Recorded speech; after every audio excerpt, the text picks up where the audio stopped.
Well, about 9 years ago, my wife and I got our first trip to Europe. A publisher in Germany was bringing out 3 of my books in German, and they wanted me to do a book tour. We had kids that were younger, and we didn't have the money or the time, so we had never been to Europe. So before we went out there, Lisa said, why don't we go out a week earlier before the tour? We can just sort of play on our own and have a good time, and then they'll pick you up for the book tour. I thought, that sounded great. I already had a lot of engagement, so we're kind of shoehorning this international trip in, and I kind of get focused on the task at hand. So Lisa would ask me the details. What kind of car do you want me to rent? Where do you think you'd want to visit? And I would just kind of, give a perfunctory answer. And so when she came up to the car, I said, well, just get a midsize. So we land in Frankfurt, and I get into Germany. I really hadn't started thinking about Germany until we land. And when we got to the place where you pick up your rental car, I realized that a mid-sized car in Germany is not a mid-sized car in the United States. And to my horror, we had rented a Fiat Punto, right? Now, they don't sell Fiat Puntos in the United States because the SUVs would run over them and not even know it. And then it finally dawned on me, if you think of bucket list items, right, in your lifetime, a lot of guys, even some of the women, what do you think of a bucket list item as being in Germany? The Autobahn. See, you guys get it, right? I was just so dense. I didn't even think about it. And so I finally get onto the Autobahn in a Fiat Punto. And I could feel the testosterone draining out of my body as I'm on the BMWs and the Mercedes Benz, and even the Volvos are just past me. After about an hour or two, it was so frustrating. I finally got to pass somebody. It was a vegetable truck. It was loaded down with corn, and I needed to pass something on the Autobahn. And so I had to look in the rearview mirror because, they could be going 200 miles an hour, right? I had to have a running start. Finally got over. I passed it, and I just couldn't believe how stupid I was. I got this chance to drive on the Autobahn, and I'm in a Fiat Punto. So we suffered through that for about a week. Publisher picked us up, and then we did the week thing, and then they dropped us off at the end. I did a conference up at the North Sea, and it's a beautiful place. And then I was done. They were going to have us take a train back to Frankfurt so we could fly back to Houston. Well, I'd gone on the internet and figured out that for the same price as 2 tickets from up on the North Sea down to Frankfurt, I could rent one way a Mercedes-Benz manual transmission for the same price. I talked to our host. I said, it doesn't make any difference to us. It's the same price. Sure, if you want to drive, you can do that. And Lisa was agreeable, which was very kind of her.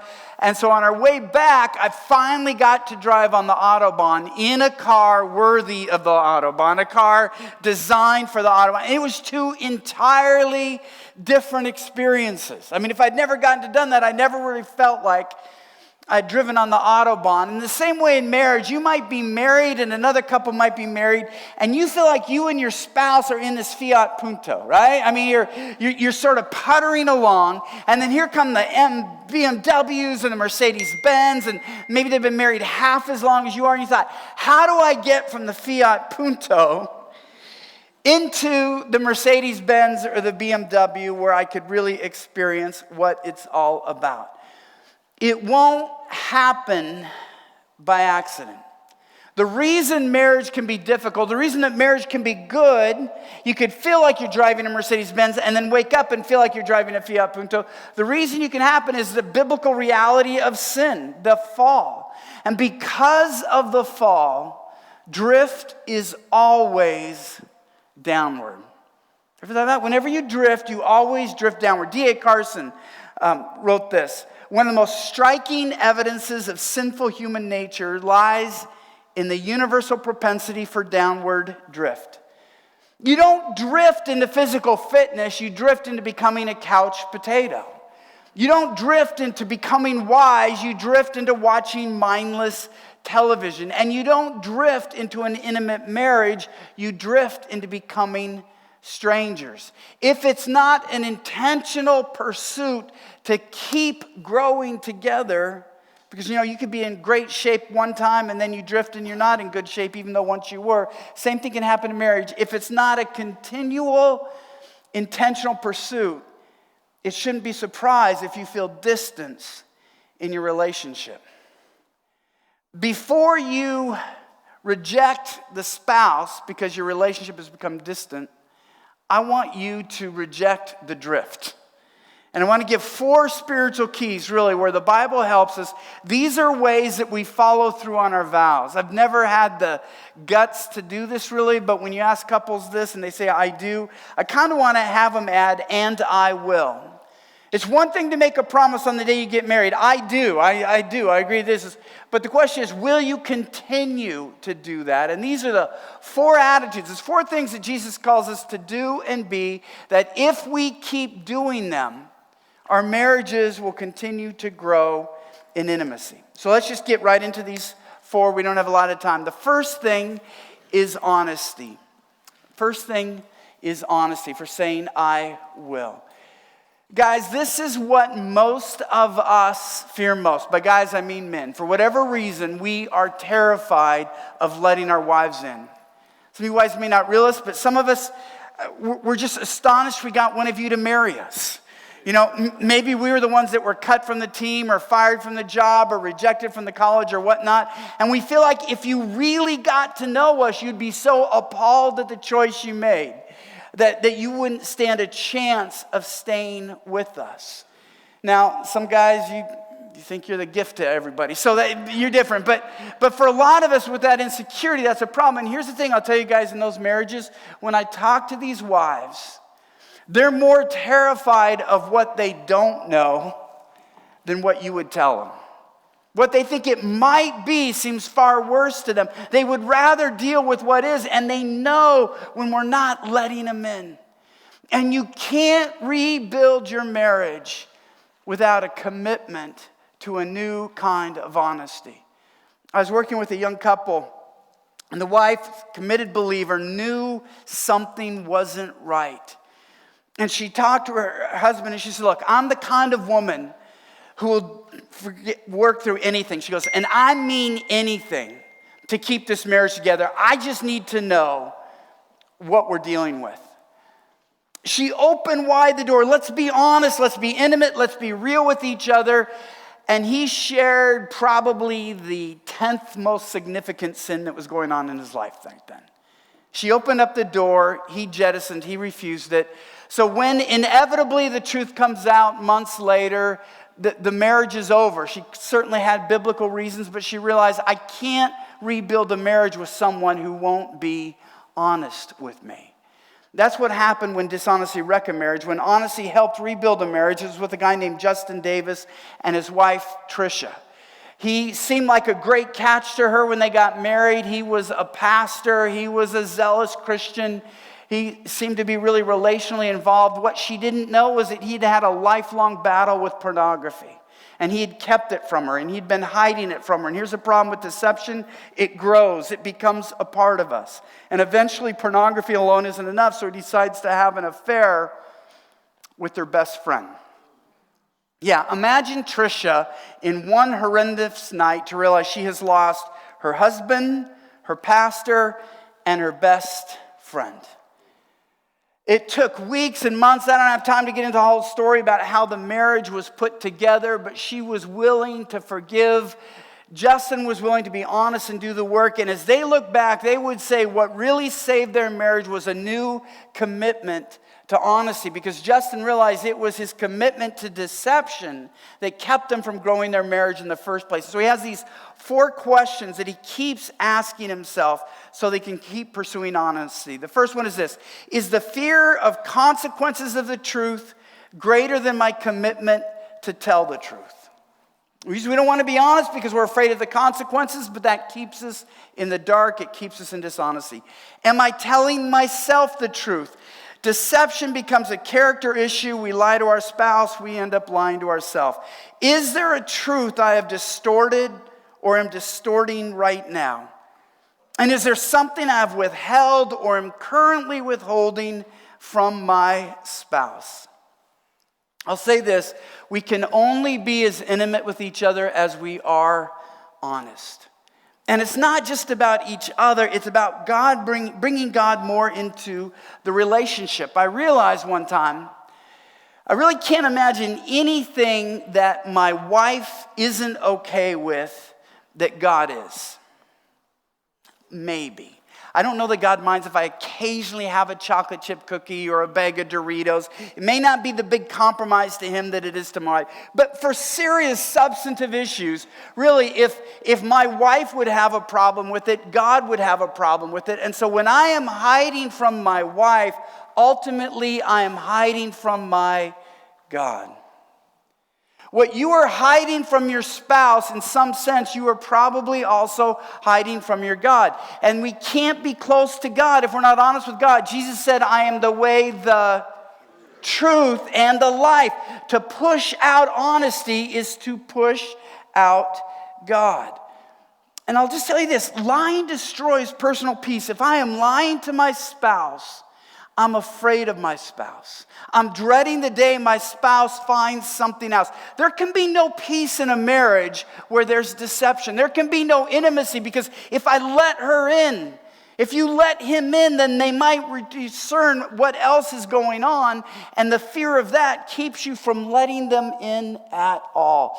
If you want to have an intimate marriage, you have to be committed to honesty. Now, let me just say as a very quick caveat.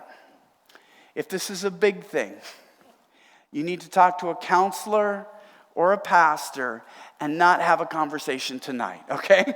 Seriously, I mean that. Some issues, you're moving toward honesty, but some issues, for instance, if you go through recovery groups for men and pornography and whatnot, they will usually recommend a guy get 6 months of sobriety before he shares it because there can be PTSD for a wife that finds that out. And they don't want the wife to have to go through that cycle. So don't take this without discernment. This is ultimately a commitment. This is the direction we want to head. If we want to have one of those marriages in the Mercedes-Benz on the Autobahn, eventually we have to get to a place of complete honesty. The second thing that we have to do for I do and will is this. It's a blessing mentality. There are 2 dimensions of blessing. It goes to the whole root of how God deals with people. Remember what God said to Abraham in Genesis chapter 12. He says, I will bless you so that you will be a blessing. The essence of life with God is to receive blessing from God so we pass it out to others. Where marriages run into the rocks is that we go to our spouse to receive the blessing and not from God. So our focus isn't on passing on the blessing. Our focus is, why isn't my spouse giving me that blessing? But really, every day I wake up with my wife, I can have one of 2 attitudes. How can I bless you? Or how can I get my needs met? Now, if I'm not spiritually, intentionally pursuing an intimate marriage, I drift into, how can I get my needs met? How can I convince my wife to do this? How do I convince my spouse not to do that? How can I get them to meet that? Because if I'm not receiving from God, I don't have that compulsion to give and to bless others. Krista experienced this with her husband, Caleb, who was a brigade surgeon in Iraq. During a time in the Iraq War when men were dying by the day. It was an awful job, as you can imagine. The deaths he faced, the cleanup that he had to do. And he'd been stationed in Iraq for 6 months, and he found out he'd had a 2-week leave. He sent an email to his wife, Krista, said, hey, I've got a 2-week leave coming up. And Krista opened up the email, and she said, yes. I've been a single mom for 6 months. They had 2 kids. She was so ready for Caleb to take over. Said, I'm going to get the nails done. I'm going to get the hair done. I'm going to finally get lunch with Becca. She couldn't wait. But she paused before Caleb came home. And she asked herself, what if my greatest need isn't to be loved? What if my greatest need is to learn how to love? And here's how she put it in the prayer. How can I fill up my husband spirit, soul, and body so that he can go back to war for 6 more months? Having been virtually a single mom for 6 months, it's a natural question to say, what do I need to get done? But she just wanted to take this blessing mentality. Look, he's been at war for 6 months. He's been serving our country and protecting our family. What does he need? And when she sat before the Lord, she was amazed at the answers that God gave to her. So she wrote to Caleb. She said, look, I know you haven't been eating the best. What would you like to eat when you get back? He mentioned some things. She went to a grocery store, bought everything on the list. And she went to an entirely different store. And in her words, she bought 7 bedroom outfits in 7 different colors. Then she went to a bookstore and she bought a book on massage. In her words, she studied it. She memorized it.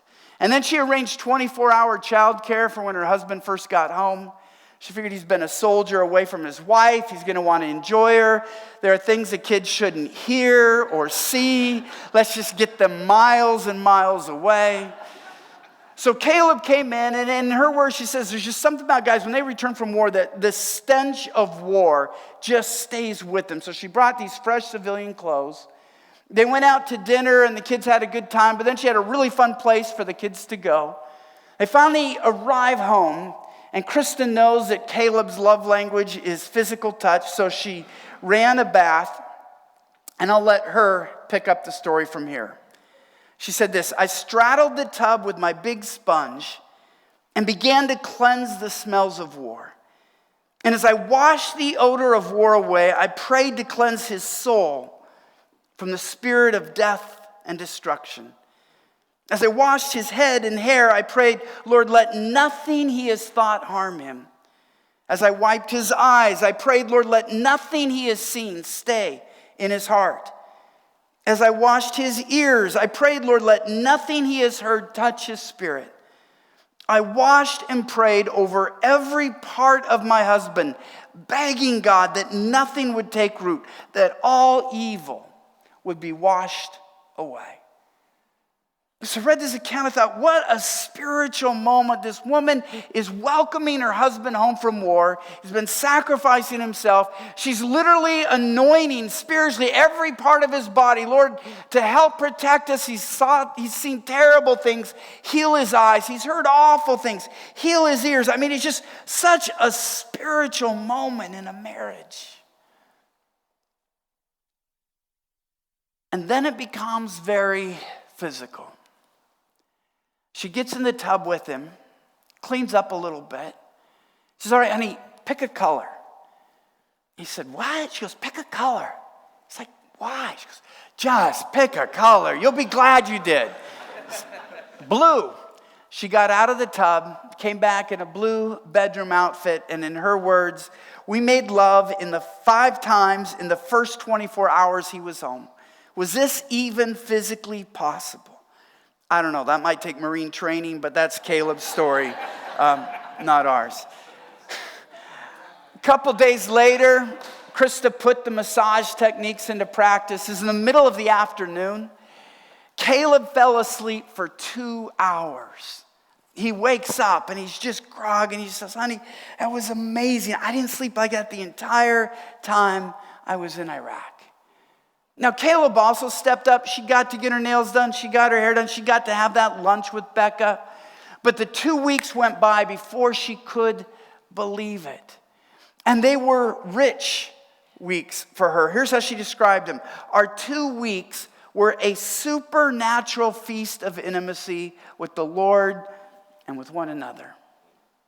How many of you wives would love to be able to describe 14 days with your husband as a supernatural feast of intimacy? Something beyond this world, not just a little bit, a feast. Intimacy of the best kind, God and your husband joined. How did she get there? Because she kept living with that blessing mentality. Here's what she said. Had I loved him, spirit, soul, and body, so he was ready to go back to war, 3 days after he got back, he emailed me and said, thank you for the best 2 weeks of my life. So it was the same for him. And again, I don't want to lose the wives here because I know in the natural you'd say, that's not fair. I've been a single mom. I know. It makes all the natural sense to me in the world, but do we want a supernatural marriage? So guys, if you're the one that works and you're coming home from work, instead of saying, man, I just need this from a wife, when a guy travels or when a guy works extra hours, say, know what does your wife need? It is a mindset. Lord, how do I receive from you in the morning and on the way home and during lunch so that with my attitude with my spouse, It's not, how can I get my needs met, but I'm blessed to bless her. I'm blessed to bless him. I honestly believe this, that most divorces today could be wiped out if we would live with this commitment. How could I bless my spouse today? If we honestly woke up and said, how do I practically bless my spouse today? It would revolutionize every marriage in this church. Third, killing spiders. Killing spiders. We have to have the attitude of this little boy. If we could go to the next slide, please. I don't care how small that spider is, I want it dead.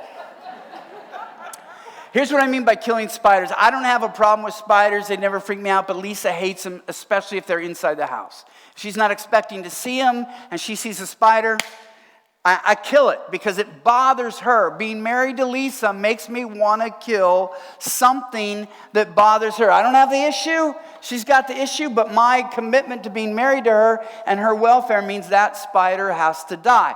How does this apply in marriage? All right? Let's say Lisa's dad was an alcoholic. He definitely was not. He was a great man. I'm just using an analogy here. I think the great way to kill that spider right there would say, look, I'm marrying a woman who was raised by an alcoholic father. There should never be alcohol in her house or on my breath. I may not have a theological problem. I'm separating the whole issue from Second Baptist here. If you have a theological, but I would just say being an act of kindness that smelling that on my breath is going to remind her of the horror of her childhood. Maybe one night I have just a little bit too much. My speech gets a little bit slurred. I get a little bit clumsy. And if she can't help it for her brain to go, okay, I know where this goes. Here's what's going to happen. And the whole horror story replays itself. I don't want my wife to live in fear. And so that's a spider. It's not a theological issue. It's not a sin issue. It's just that spider needs to die because that's what makes my wife feel safe. Or let's say we are in our second marriage. Certainly not. This is our first marriage. And it'll be our last marriage. But let's just say in her first marriage, it was destroyed because her husband played nothing but video games all the time. I think a great spider for me to kill is just not to play video games. Because I could imagine every time I picked up that controller, I go, here it goes. Had a lot of romance in the first marriage, and then eventually the game controller won, and it's going to happen again. Or I could imagine, yeah, honey, I'll be there in just 15 minutes and get going and then forget, and now it's an hour later and say, you know what? I don't want to have to go through that again. I think this is, even though I'm not saying it's a sin to play a video game, in this case, this is a spider that I need to kill because I want to get close to her, and this is going to keep her away from me. And it's not just things like this. It's learning to go through areas of life where you let things that would normally pull you apart draw you closer together. And you have to keep doing this throughout your marriage. Remember, I do and I will. It happened for Lisa and I now that we travel a lot together. We rarely traveled together when the kids were young and still at home. Now she's with me about 85% of the time. If it's New York or California like we're going to next weekend, she's there with me. If it's Peoria in February, maybe not so much. So she's with me, and it's always amazed me because we'll stay at these hotels, and Lisa's the extrovert, and she's talking about the new people she's met and everything, and she just doesn't pay attention to our surroundings because she knows I do. And so I'm amazed because I'll let her go out of the elevator first. And if our room is to the right, Lisa goes left, right? If we're in the parking garage and the car is north, she goes south. You'd think half the time she would just accidentally guess right. But it's almost freaky. It's like repellent magnets. So she just... And I was amazed because one time we had been at this hotel like 3 nights in a row, and I let her go out and she went right, and I was just like, seriously? Yeah, that didn't make her feel too close to me. It was shocking, right?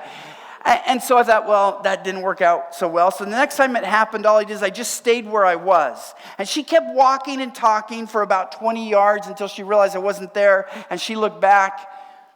That also didn't please her, make her feel close to me that night. It wasn't a warm time. And so I'm like a husband trying to blame it all on her and saying, well, honey, there's nothing I can do because if I say something, it makes you feel stupid. If I don't say something, it makes you look angry. Obviously, there's nothing I can do. I'm not the problem here. And Lisa goes, honey, it's so easy. It's so easy. When this happens, just say, this way, hon, with exactly that tone, this way, hon, and we'll both be so happy. All right? And so I got to try it out on the next trip, right? The very next one we go out. I go, this way, hon. She turns, she gives me this gorgeous smile, and we laugh about it all the time. And it is a rare month that it doesn't happen a couple times in her life today. But something that was pulling us apart is now drawing us together. So that's what you have to do as a couple. Use that killing spiders analogy where you just say, hon, how do I correct you? And you always say it sounds disrespectful. So tell me how I can say something that won't make you feel disrespected. I want to kill this spider. This keeps happening. It's pushing us apart. How do we make it a fun memory that pulls us back together? It goes back to the root that we marry real people with real issues and a real history. My daughter had 3 accidents on a freeway before she turned 23. And none of them were her fault, all right? So she didn't like driving on the freeway a whole lot, because when it wasn't your fault any of those times and you got hit 3 times, it's not like you can be more careful. So when she's driving with me, she has to be in the front seat because the back seat makes her car sick. I drive like Grandpa Gary, right? And that's hard to do in Houston. I let people go. They cut me off. I'm not aggressive. I've had a lot of room. Just because I want her to feel safe when she's driving with. It's not her fault what happened to her. Every one of our spouses has a history before we married them. All right? How do we make them feel safe? How do we make them feel secure? How do we make them feel want to be close to us? We have to kill the spiders. And then finally, the 4th point is this. It's an attitude of this. I was born for this. Proverbs 17:17 says, a friend loves at all times, and a brother is born for adversity. What I see happening in marriages is we get married for the good times, we get married for the sexual intimacy, we get married for the fun and the laughter, and then marriage brings us unemployment, sometimes mental illness and despair and rebellious kids or no kids or whatever it is. And we want to say, I didn't sign up for this. But if we have the Proverbs 17:17 attitudes, no, this is exactly why we got married. For when adversity reared its head, we're going to be there for each other. We got to have the attitude of a fireman. When the bell goes off, he says, I wasn't finished with my sandwich, or we're involved in a card game. No, that's why they have a job, to put out the fires. In one sense, that has to be our attitude. That's why I get married, to be there for my spouse. I think of a friend of mine, a tremendous communicator named Grant Fishbook. That literally is his name. I couldn't have made that up. Was born in Canada, was in a church, just one of those terrible church fights. It blew up and everybody was being blamed and gossiped and all of that. And he was a very young man. He really couldn't find another job after he was fired from the church. And well, he really wasn't fired. I mean, the church just kind of blew up. And so he finally got this job. It was kind of humiliating for him. He's climbing under houses. He's earning $8 an hour, coming home smelling like sewage and dirty. And his wife could be very frustrated. Said, how am I going to support these kids? They were young. She'd been at home on $8 an hour. When are you going to step up? How could you let this happen? She had the opposite attitude. She was his great champion. Grant, I know God has called you. I know God has gifted you. God is going to use you. There's going to be great things that will happen. And he realized one night just how much she was defending him. He came home early. And his wife was on the phone, and it was an animated call. Now, Lauren is not an aggressive person. She's kind of got a soft voice, but her voice was hard that time. She didn't know that Grant had come in and hear her saying, no, you can't talk to my husband. And if you find a way to get through him, just know then you're going to have to deal with me, because he's my husband, and I'm tired of this. And Grant could tell that wasn't the first time she had fielded a call like that. Well, Grant's gifts showed themselves. He got another chance at another church, and it grew like crazy. In fact, it became the largest church in a city that size in the entire country. It was exploding in a good way. People were coming to the Lord. People were having their faith deepened in the Lord. It was phenomenal. And one of the elders told me, we're so sad because we know we can't keep him very long. Because we know he's going to be, churches can pay him 5 times what we can pay him. He can't really keep growing the church in a community this size. We've sort of outgrown the community. Grant is still there to this day, over 15 years after I had the conversation with the elder, and I think I know why. I called Grant and asked him, I said, Grant, this will just be between you and me. I just kind of want to know. The reason I think you're still at Christ the King is because of Lauren's eye condition. Lauren has gradually been growing blind. Now she is legally blind, completely legally blind. They're in a small community where she knows all of her care workers. She knows what her house looked like before she went completely blind. She knows how to get everywhere. Everybody knows her. I said, my guess is that you know this is just really what's best for Lauren. Grant was silent and said, yeah, I can't deny that. And then he gave me permission to tell everybody, which I do all the time. But what I love about this story is here was when Grant needed Lauren the most, instead of saying, how could you let us get in this situation? He said, Grant, I'm your wife for this situation. I'm going to get you through this. And that launched him into an incredible success. And Grant could say, I could be nationally known. I could be so much wealthier. Everybody could know my name. Why do I have to have a wife who's losing her sight? Instead, Grant says, you know what? I was born for this. I was born to be Lauren's husband as she lost her sight. That's my first job. So let me ask you this, just in your marriage. What is your goal? What do you want out of your marriage? If it's intimacy, are you willing to pay the price? One of the things that's tough for me in Houston is walking through the mall around Christmas time because they fill up the center of the mall with those kiosks. And you know how they all learn to ask you questions? Can I ask you a question? Then it's a 20-minute presentation. Well, the problem is when your name's on a big screen in churches around the city, I'm afraid I don't want to be rude. I might know him or I might have preached him or something. So I let this woman corner me. She says, here, give me your hand. And she did something to a couple of my fingernails with this sponge thing. And she goes, what do you think? I said, I think you made them look like a girl's. She goes, you want ridges on your fingernails? Like, I don't know. I don't want them to look like my wife's. I mean, I wasn't willing to pay $129 to make my fingernails look like Lisa's. I mean, I just wasn't worth paying the price. But here's the thing. Somebody might say, Gary, why would I be honest when I don't know how my spouse will receive it? Why would I want to bless my spouse when I feel like my own needs aren't being met? Why should I kill that spider? I like that hobby. I like doing this. Why should I give that up? Why should I want to go through this adversity when I feel like we haven't had that many good times? And here's what I'm going to say. Because if you could know what it is like to have a connected, intimate marriage, you would pay those prices. It's bargain. It's a bargain price.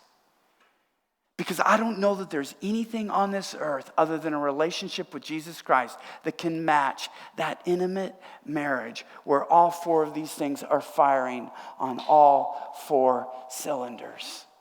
Yeah, it's a price. It's hard to die. It's hard to kill the spiders. It's hard to accept that adversity. It's hard to be honest.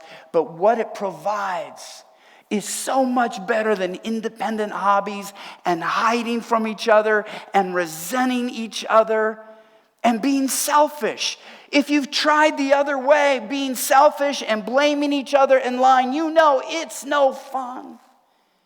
And I'm telling you, there's a whole different marriage, not having to marry another person, but acting as a different person. So here's what I want to ask you. And if we could bring up that slide. If you're disappointed in a disconnected marriage, if we go to that next slide, please, to your current spouse, that doesn't mean you'd be disappointed in a connected and intimate marriage to your current spouse, all right? I get if you're disappointed in your marriage, if you're disconnected. You should be. It's no fun to be in a disconnected marriage. But here's what I'm saying. Instead of changing spouses, why not first try changing disconnected to connected and see how it goes? We're launching date night. Why not just give that a chance and say, you know what? Maybe the problem isn't each other. Maybe the problem is the disconnection we have from each other. And if we deal with that, then maybe our marriage can be saved or renewed or taken from good to great.